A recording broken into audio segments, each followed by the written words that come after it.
জানি বাবা, তোমরা বেশ কয়েকদিন থেকে এই আলুর দমের রেসিপির রিকোয়েস্ট আমাকে অনেকেই করে চলেছো। তাই আজকে তোমাদের সাথে আমার হাতের একটা স্পেশাল ভাজা মশলা আলুর দমের রেসিপি তোমাদের সাথে শেয়ার করব। এটা সম্পূর্ণ নিরামিষ উপায়ে বানাবো আর খেতে দুর্দান্ত টেস্টি লাগে। এটা তোমরা রুটি, লুচি, পরোটা, ফ্রাইড রাইস বা রাধা বলের সাথে কিন্তু অনায়াসে খেতে পারো। ভীষণ ভালো হয়। তাহলে চলো দেরি না করে ঝটপট আলুর দমের রেসিপিটা শেয়ার করি। এই আলুর দম বানাতে আমি নিয়ে নিয়েছি আলুর খোসাটা ছাড়িয়ে 2 টুকরো করে নেব। তোমরা তোমাদের পছন্দ মতো এটাকে 4 টুকরো করতে পারো। এবার আলুটাকে আমি একটু সেদ্ধ করব, তার জন্য প্রেসার কুকারের মধ্যে একটু অল্প জল দিয়ে দিচ্ছি স্বাদ মতো অল্প একটু নুন। এবার প্রেসার কুকারের ঢাকনাটা বন্ধ করে 1 থেকে 2টো হুইসেল আমরা দিয়ে নেব। এটা খুব বেশি সেদ্ধ করার প্রয়োজন নেই, বাকিটা তো রান্না করতে করতেই সেদ্ধ হয়ে যাবে। এবার বানাবো একটা স্পেশাল ভাজা মশলা। নিয়ে নিচ্ছি একটু জিরে, দিয়ে দিচ্ছি জিরের থেকে একটু বেশি ধনে, দিয়ে দিচ্ছি এর মধ্যে একটু গোটা গরম মশলা আর দিয়ে দেবো কয়েকটা গোটা গোলমরিচ। এবার এই সমস্ত মশলাকে একদম লো ফ্লেমে ড্রাই রোস্ট করে নেব। যখন মশলা থেকে হালকা হালকা স্মেল আসা শুরু করবে তখনই কিন্তু আমরা এটাকে নামিয়ে ঠান্ডা করব। আর এটা কিন্তু খুব বেশি ভাজবে না, তাহলে আলুর দমের টেস্টটা একদমই ভালো আসবে না।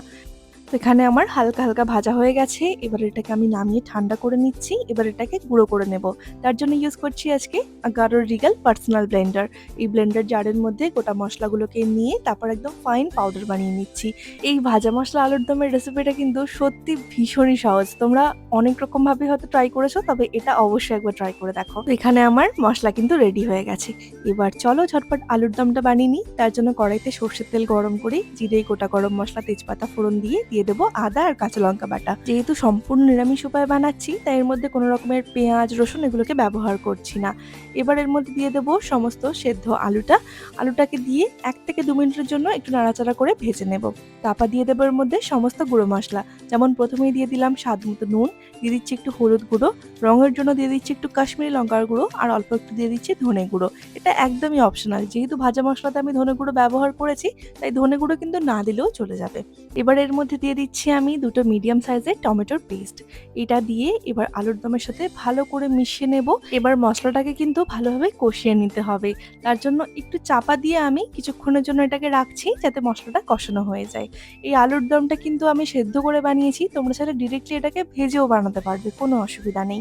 তো এখানে আমি কিছুক্ষণ চাপা দিয়ে রেখেছিলাম, এতে বাকি আলুটাও সেদ্ধ হয়ে গেছে এবং মশলাটাও কষানো হয়ে গেছে। যখন মশলা থেকে তেল ছেড়ে আসবে তখন এর মধ্যে আমি পরিমাণ মতো জল দিয়ে দিচ্ছি। তারপর এটাকে নাড়াচাড়া করে আমি 2 থেকে 3 মিনিটের জন্য একটু ফুটতে দেব। যখন আলুর দমটা একদম রেডি হয়ে যাবে তখন এর মধ্যে দিয়ে দিচ্ছি 2 চামচের মতো আগে থেকে বানানো ভাজা মশলা আর দিয়ে দিলাম একটু ধনেপাতা কুচি। ব্যাস, আমাদের স্পেশাল ভাজা মশলা আলুর দম কিন্তু একদম রেডি। এই আলুর দমটা বানানো কিন্তু খুবই সহজ হলেও এটা দুর্দান্ত টেস্টি লাগে, তাই অবশ্যই একবার ট্রাই করে দেখো। আমি এটাকে সার্ভ করেছিলাম রাধা বল্লভীর সাথে।